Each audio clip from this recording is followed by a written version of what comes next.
আপনারা দেখেছেন ৭ই মার্চ উপলক্ষে সারা বাংলাদেশে নেত্রীর নির্দেশে সুশৃঙ্খলভাবে নেতাকর্মীরা তাদের ভালোবাসার আবেগ থেকে ৭ই মার্চ পালনের চেষ্টা করেছে। তারা বঙ্গবন্ধুর ভাষণ বাজানোর চেষ্টা করেছেন, বিভিন্ন জায়গায় স্লোগান দিয়েছেন। এখন ঢাকা শহরের বেশ কয়েক জায়গায়, শাহবাগ সহ বেশ কয়েক জায়গায় এই স্লোগান দিতে বাধা দেওয়া হয়েছে এবং শাহবাগ থানার যিনি পুলিশ কর্মকর্তা ওসি মোহাম্মদ মনিরুজ্জামান, তিনি ঢাকা বিশ্ববিদ্যালয়ের কয়েকজন শিক্ষার্থীকে অ্যারেস্ট করেছেন। তাকে জানতে চাওয়া হয়েছে যে ভাষণ বাজালে অ্যারেস্ট কেন। তা উনি বলছেন, কেন জানেন না যে তারেক রহমান শেখ মুজিবের ভাষণ, ৭ই মার্চের ভাষণকে নিষিদ্ধ ঘোষণা করেছে? এটা তো নিষিদ্ধ, এই জন্য তো এখন আর বাজানো যাবে না, তাই অ্যারেস্ট করছে। তার কাছে জানতে চাওয়া হয়েছে, কই সেই নিষেধাজ্ঞা দেখান, কবে নিষেধাজ্ঞা দিলেন তারেক রহমান? তারেক রহমান তো এই মাত্র কয়েকদিন আগে প্রধানমন্ত্রী হয়েছেন, 2 সপ্তাহ হয়নি। এর ভিতরে কবে নতুন প্রজ্ঞাপন দিল এই সরকার যে বঙ্গবন্ধুর ভাষণ বাজানো যাবে না? উনি এই প্রশ্নের উত্তর দিতে পারেননি। তখন শিক্ষার্থীরা ওই থানার সামনে বঙ্গবন্ধুর ভাষণ মাইকে বাজানো শুরু করলেন। এরপর যারা এই ভাষণ বাজাচ্ছিলেন থানার সামনে, তাদেরকে আবার গ্রেফতার করলেন। তো এটি এখন সারা বাংলাদেশে ফুঁসে উঠেছে। এর ভিতরে এই যে আপনার ইনকিলাব জিন্দাবাদ যারা বলে, স্লোগান দেয়, তারা বিশেষ করে ঢাকা বিশ্ববিদ্যালয়ের এই গ্রুপের কিছু শিক্ষার্থীরা, তারা স্লোগান দিয়ে শাহবাগে মোটামুটি এইসব মুজিব সৈনিকদের উপরে আক্রমণ করেছে। যারা মাইকে বাজাচ্ছিলেন ভাষণ, তাদের আশেপাশে আমাদের নেতা কর্মীরা ছিলেন। তারা চেষ্টা করেছেন যতটা সম্ভব রক্ষা করার জন্য। তো এখন যেহেতু অ্যারেস্ট হয়েছে, অ্যারেস্ট কাগজপত্রে দেখানো তখনও হয়নি আমি যখন এই বক্তব্যটা রেকর্ড করছি। এখন এটা তাদেরকে ছেড়ে দিয়েছে কিনা, নাকি কোর্টে চালান দিবে, আমি এখনো নিশ্চিত নই। এটা শুধু এখানে না, এটা বিভিন্ন জায়গায় হয়েছে। এখন প্রশ্ন হলো, আপনারা সবাই জানেন যে এই নির্বাচনটা কিভাবে হয়েছে, তারেক রহমানের এই দল কিভাবে এত আসন পেয়েছে, তা আপনারা সবাই জানেন। নির্বাচন কেমন হয়েছে, কি পরিমাণ ভোট কেন্দ্রে ছিলেন, এবং কিভাবে এই নির্বাচনে বিএনপির এই ভূমিধস বিজয় হয়েছে, তা আপনারা কমপক্ষে সবাই, কম বেশি সবাই জানেন। তাই এই জায়গায় দাঁড়িয়ে বিএনপি যদি এত দ্রুত আওয়ামী লীগের উপরে চড়াও হতে চায়, আমাদের কণ্ঠ রোধ করে দিতে চায়, বিনা কারণে আমাদের নেতাকর্মীদেরকে অ্যারেস্ট করতে চায়, তাহলে তো এর ফল বিএনপিকে ভোগ করতে হবে। প্রথম কথা, বঙ্গবন্ধু ভাষণ বাজানো যাবে না, এটা তো আগের সরকারও, ডক্টর ইউনূসের সরকারও কোনো প্রজ্ঞাপন জারি করেনি। আর নতুন সরকার, তারেক রহমানের সরকার, এসেও তো কোনো প্রজ্ঞাপন জারি করেননি। তাহলে এই ভাষণ বাজাতে আইনগত দোষ কোথায়? যদি দোষ না থাকে তাহলে তো আপনি অ্যারেস্ট করতে পারেন না। হ্যাঁ, যদি বলতে পারেন যে রাস্তায় এভাবে বাজানো যাবে না, যদি রাস্তায় কেউ কোনো গান না বাজায়, তা বঙ্গবন্ধুর ভাষণও বাজানো যাবে না। দেখতে হবে বাংলাদেশে রাস্তাঘাটে গান বাজনার বা দোকানের সামনে মাইক বাজিয়ে গান বাজানোর প্র্যাকটিস আছে কিনা, বা রিক্সায় করে মাইকে করে করে গান বাজাতে বাজাতে, বা বিভিন্ন মলম বিক্রি বা সিনেমার বিজ্ঞাপন বা নানান কিছুর প্রচারণার সিস্টেম আছে কিনা।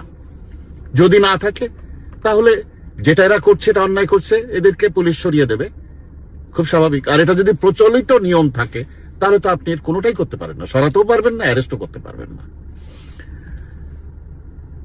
নতুন সরকারের স্বরাষ্ট্র মন্ত্রী, তিনি কিন্তু একটা কথা বলেছেন যে আজ থেকে মব বন্ধ।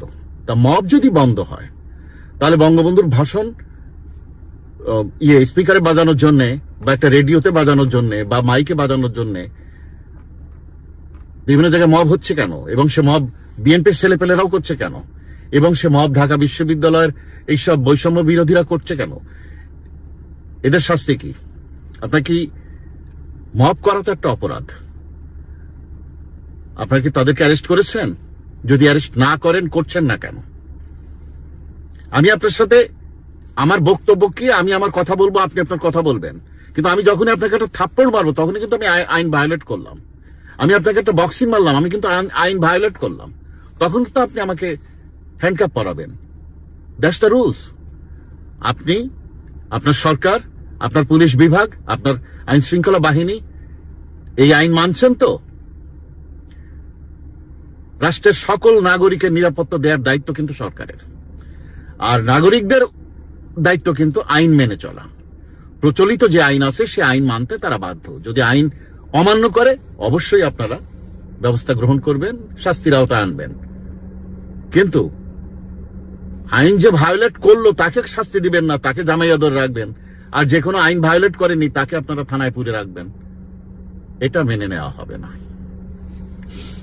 আমাদের নেত্রী জননেত্রী শেখ হাসিনা, তিনিই তার নেতাকর্মীদেরকে নির্দেশ দিয়েছেন শান্তিপূর্ণভাবে 7ই মার্চ পালন করার জন্য।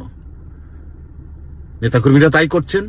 7ই মার্চ এদেশে তো কখনোই নিষিদ্ধ ছিল না। বঙ্গবন্ধুর 7ই মার্চের ভাষণে এই জাতি উদ্বেলিত হয়ে যুদ্ধে ঝাঁপিয়ে পড়েছিল এবং পাক বাহিনীর হাত থেকে এই দেশটাকে মুক্ত করেছিল। এই ভাষণ সারা বাঙালির ভালোবাসার অনুপ্রেরণা। ইউনেস্কো থেকে এই ভাষণ আলাদা রকমের সম্মানের জায়গায় স্বীকৃতি দেওয়া হয়েছে। এই ভাষণ জাতির গৌরব। আন্তর্জাতিক অঙ্গনে এই ভাষণ জাতির একটি অহংকারের অংশ। আপনি এই ভাষণ বাজালে থানায় আটকায় রাখবেন আর আমরা বসে বসে দেখব? তারেক রহমান সাহেব, দীর্ঘদিন পর প্রবাসে থাকার পর আপনি দেশে এসেছেন। আপনার নিজের দলের প্রতি আপনার কন্ট্রোল নাই। আপনি যতদিন দেশে ছিলেন, প্রায় 1.5 যুগ, 16-17 বছর, আপনার নিজের দলের নেতাকর্মীরা নানান ভাগে বিভক্ত। আপনার সেন্ট্রাল কমিটিও একাধিক ভাগে বিভক্ত। আপনার নামে নানান কথা তারাই বলতো, আপনার নেতারাই, আপনার দলের নেতারাই, যে আপনি ইলেকশনের সময় বাণিজ্য করেন আর কমিটি গঠনের সময় বাণিজ্য করেন। এই করে করে নাকি আপনি দল চালিয়েছেন। এই জন্য দলের প্রতি যে একটা কন্ট্রোল, আপনি যখন বলবেন স্টপ, এভরিবডি মাস্ট স্টপ, তা হচ্ছে না। অথচ জননেত্রী শেখ হাসিনা যখন বলেন স্টপ, তখন সবাই স্টপ হয়ে যায় আওয়ামী লীগের। এটা হলো chain of command. Awami League chain of command প্রতিষ্ঠা করতে পেরেছে, বিএনপি কিন্তু তা পারেনি। বিএনপি তা পারেনি বলেই এই ডক্টর ইউনূস ক্ষমতা থেকে সরার পর এই যে 18টা মাস তারা ডক্টর ইউনূস ক্ষমতায় ছিলেন, প্রথম 18 মাস ডক্টর ইউনূস ক্ষমতায় ছিলেন, তখন সারা বাংলাদেশে যত মব হয়েছে, যত অপরাধ হয়েছে, তার 80% বেশি করেছে হলো বিএনপির লোকজনরা। আপনি খবর নেন থানায় আপনার নেতাকর্মীদের, আপনি জানেন, আপনারা কিন্তু তাদের বিরুদ্ধে ব্যবস্থা নিচ্ছেন না। এমনকি ডক্টর ইউনূস চলে যাওয়ার পর এখন এই গত 2 সপ্তাহ যা দেখা যাচ্ছে, সমানে মব, ধর্ষণ, চাঁদাবাজি, লুটতরাজ সমানে আরো ডবল গতিতে করছে হলো বিএনপি। আমি আমার গ্রামে খোঁজ নিলাম, সবাই বলছে বিএনপি তো খেপা কুত্তার মতো হয়ে গেছে। এরা ইলেকশনে জিতছে, এরা আমাদেরকে সেবা করবে, আমাদের পাশে এসে দাঁড়াবে, বিপদে আমাদের পাশে এসে দাঁড়াবে, কিন্তু এরাই তো এখন আমাদের জন্য বড় বিপদ। এই যদি মানুষের মন্তব্য হয় সরকার বা সরকারি দল সম্পর্কে, তাহলে কিন্তু আপনার দল টিকবে না, আপনার সরকার টিকবে না। এমনিতেই আপনার বিজয় নিয়ে, আপনার দলের বিজয় কত আসন পেয়েছেন, এটা নিয়ে জামাতের একটা বিরাট অভিযোগ আছে। ওদিকে রেজওয়ানা হাসান, সাবেক উপদেষ্টা, উনি যে বলেছেন যে কথা, যে কথাটা জামাতের বিরুদ্ধে গেছে, যে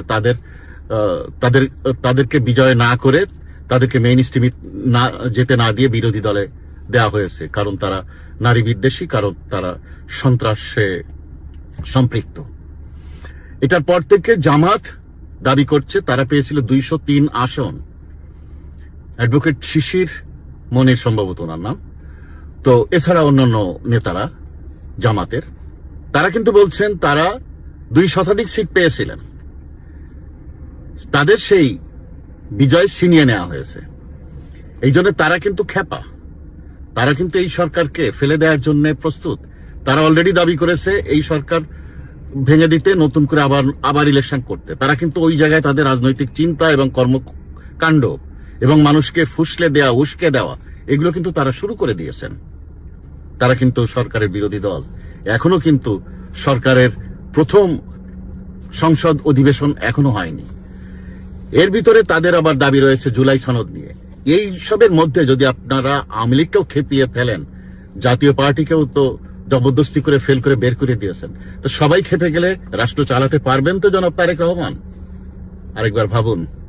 আমাদের ছেলে মেয়েদের হাতে হ্যান্ডকাপ পরানোর আগে আরেকবার ভাবুন। কথা হবে আগামীকাল।